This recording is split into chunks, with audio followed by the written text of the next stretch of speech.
Hola, buenos días. Mi nombre es Daniela y el día de hoy quisiera entrevistarte y preguntarte sobre las Monster High. Ok. ¿Tú te acuerdas cómo conociste a Monster High y qué fue lo primero que te llamó la atención de estas muñecas?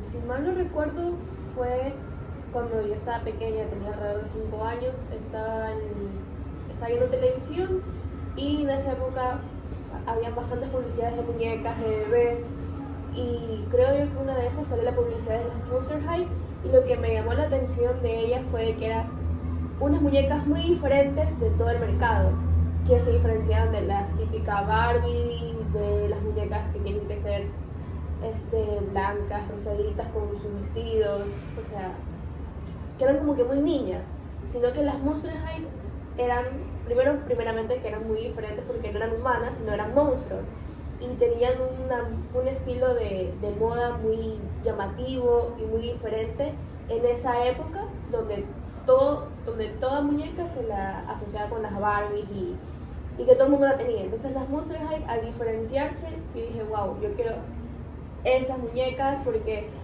no es como tener una Barbie sino una Monster High, que es muy diferente, el concepto diferente de una humana a un monstruo. A base de todo eso, ¿tú crees que alguna vez Monster High llegó a representar mejor a las personas diferentes o menos tradicionales?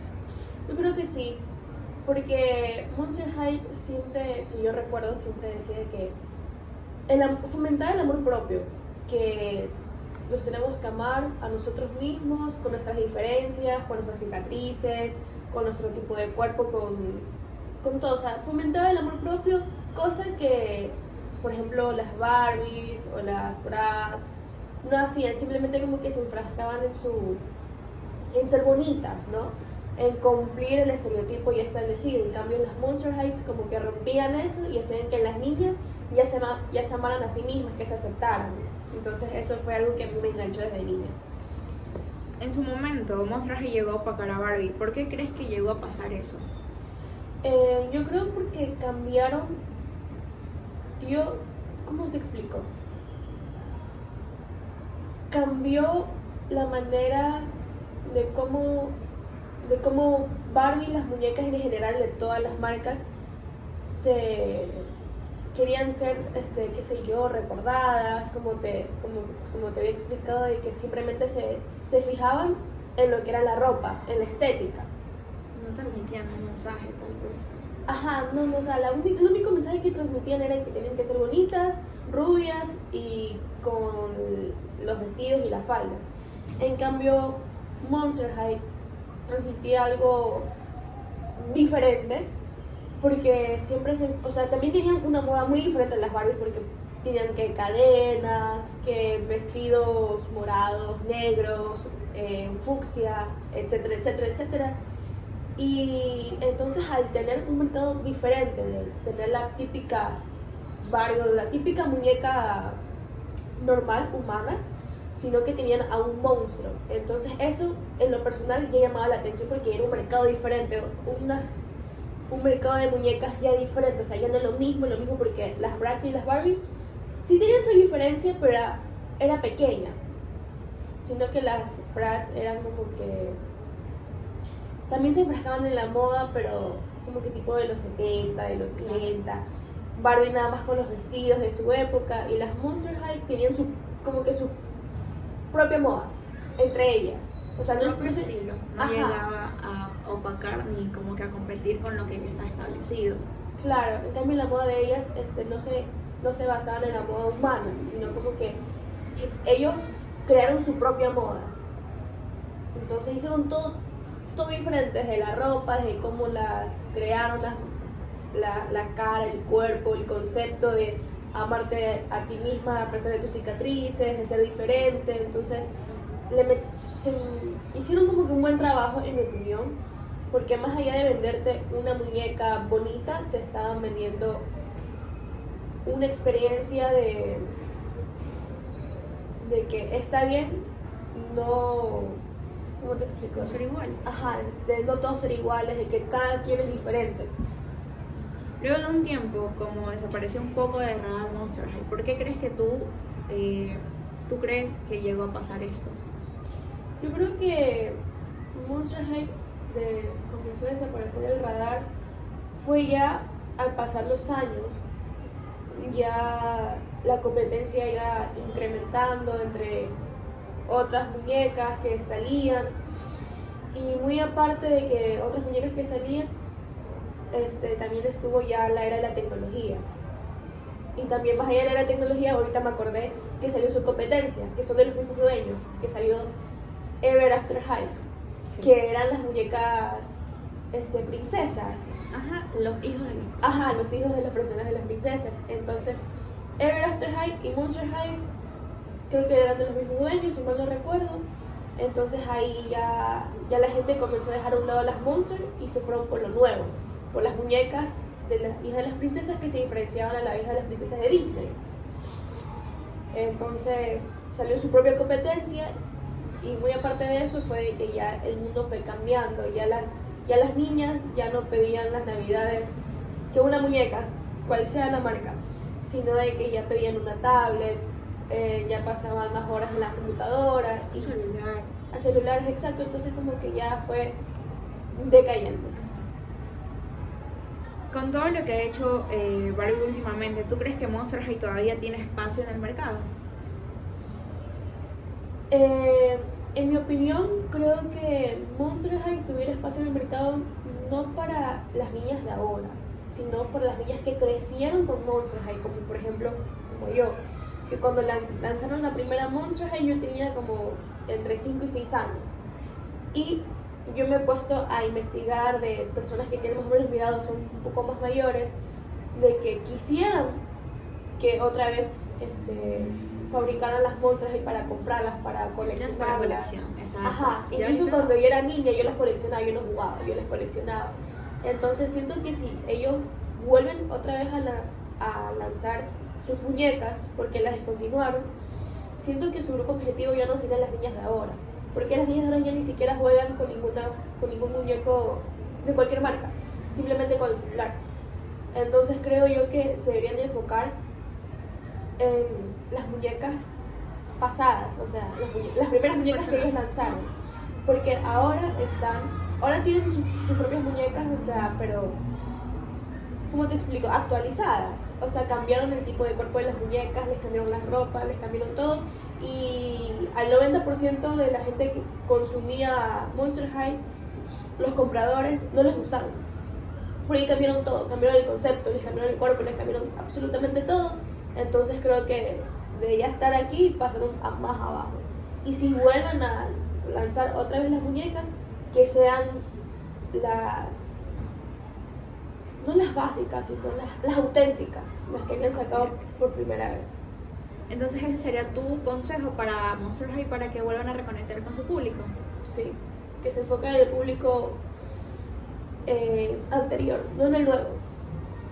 No en el nuevo. Si tú fueras parte del equipo creativo de Monster High, ¿qué harías para que vuelvan a estar en su punto? Primero, otra vez volver al diseño tradicional de las muñecas, no el de ahora, porque el de ahora a mucha gente no le ha gustado, y en lo personal a mí tampoco, porque como te dije, cambiaron todo lo que eran las muñecas, cambiaron la esencia, cambiaron todo. Le dijeron, volvamos al primer lanzamiento de las muñecas, a las más básicas, de ahí poco a poco vamos adaptándolas a las películas que ellos lanzaron, porque no sé si tú recuerdas de que cuando lanzaron una película les cambiaban la ropa, el peinado. Entonces vamos de poco a poco. Primero las básicas, que eran con el uniforme que ellas cargaban. El outfit del inicio. El outfit del inicio. Y si ya esto como que va creciendo, y como por ejemplo crear nuevas películas, porque como salían nuevas muñecas por las películas que ellos lanzaban. Entonces primero lanzar las básicas, de ver que nuestro grupo anterior, de los viejos, o sea, de nosotros, como El público adulto. el público adulto, exacto, El perdón. público la niñez, que ahora ya viene a ser el público adulto. El público adulto lo compre. Entonces, una vez que lo compran, hacer cortos, o sea, ya no películas, porque ahorita, ¿quién va a ver una película de las Monster High Siendo adulto. siendo adulto? O sea, es que duran 2-3 horas, no, va a ser un corto de 30 minutos, Y si vemos que va muy bien, pues adaptando ese corto con la nueva ropa y el nuevo estilo que antes ellos hacían. Claro, y en base a todo eso, ¿crees que la moda y los looks de las muñecas influyeron en las tendencias de ese momento? Claro, porque salía una nueva ropa de la muñeca, salía algo nuevo, también estaban los disfraces de Halloween. Entonces, por ejemplo, yo en lo personal siempre quise disfrazarme de alguna de ellas. Nunca conseguí el disfraz, pero no, sí, aparte de tener el disfraz, sacaban que la pulsera, los aretes, yo tuve los aretes, Las el carteras, collar, yo tuve las carteras, ajá, entonces las sí. carteras de la cabeza de ellas. Ajá. O sea, sí, fue un mercado muy grande en el cual ellos pudieron trabajar. ¿Y cómo llegas en ese momento? ¿Cómo ves el impacto de Monster High en comparación con otras franquicias como por ejemplo Lord Surprise o Rainbow High? Ay, no me lo pregunto. O sea que ahora hay otras franquicias como las LOL Las y las Rainbow. ¿Cómo tú ves el impacto de Monster High hoy en día en comparación con ellas? ¿Crees que la supera, está al mismo nivel o crees que nada que ver? Ok, he visto las LOL, que son unas muñequitas chiquitas con ojos grandes. Exacto, esas. Ajá, pero desconozco si tienen alguna serie, alguna película o algún juego. Desconozco. Pero Monster High en su momento tuvo su sitio web, sus juegos, Películas, series, la ropa que tú te podías comprar, los disfraces, los artículos de ellos. O sea, ellos tuvieron un mercado súper inmenso, más allá de las muñecas. Y veo que ahora últimamente las nuevas tendencias de muñecas, etcétera, solamente se enfocan en las muñecas y ya está, en algo simple. En cambio, Monster High quiso globalizarse en mucho mercado. Claro, o sea, no solo fue una Barbie, no solo fue una muñeca, sino que también estuvo en varios ámbitos. Ajá. Que las niñas igual tenían como que, si no tenías la muñeca, Podías jugar exacto, en el computador. podías ver la serie, podías ver la película o podías tener, por ejemplo, las carteras, accesorios de Ajá. de la misma película sin necesidad de solo tener la muñeca. Ajá, Exacto. claro. Ellos vendieron. Tenían un una variedad de productos, la verdad. Y en base a todo esto, ¿qué llegas a recomendarle entonces a una niña? ¿Qué Monster High le recomendarías para que sea su primera Monster High y que de ahí ya ella parta y se enamore de todo ese mundo de Monster High? Ay, sentimientos encontrados. Ahorita he querido llorar. Porque me acordé ahorita que me hiciste la pregunta. Me acordé cuando recibí mi primera Monster High, que fue a mis 5 años en Navidad, y fue Frankie. Y cuando la vi, te puedo pasar hasta la foto, cuando la vi, me emocioné porque wow, ya la tenía. Y ya después a los 5 minutos me dio miedo. Pero lo que le puedo aconsejar a una niña, cuál sería su primera Monster High, yo creo que sería Draculaura. ¿Por qué Draculaura? Porque ella es rosada, corazones, ajá, porque algunas Monster High se dan con un poco de miedo. Pero para iniciar en el mundo de las Monster High sería Draculaura porque es como que la estética de ella es bien dulce, bien suave en comparación de las demás. Pero de que sí le recomendaría Draculaura y de que vea las películas, las series, que hay hartísimas series de ellas, y de que se divierte y que no use las pantallas, la verdad. Bueno, gracias el día de hoy por colaborar conmigo en esta entrevista Monster High. Nos vemos en otra ocasión. Ok, muchas gracias por la entrevista.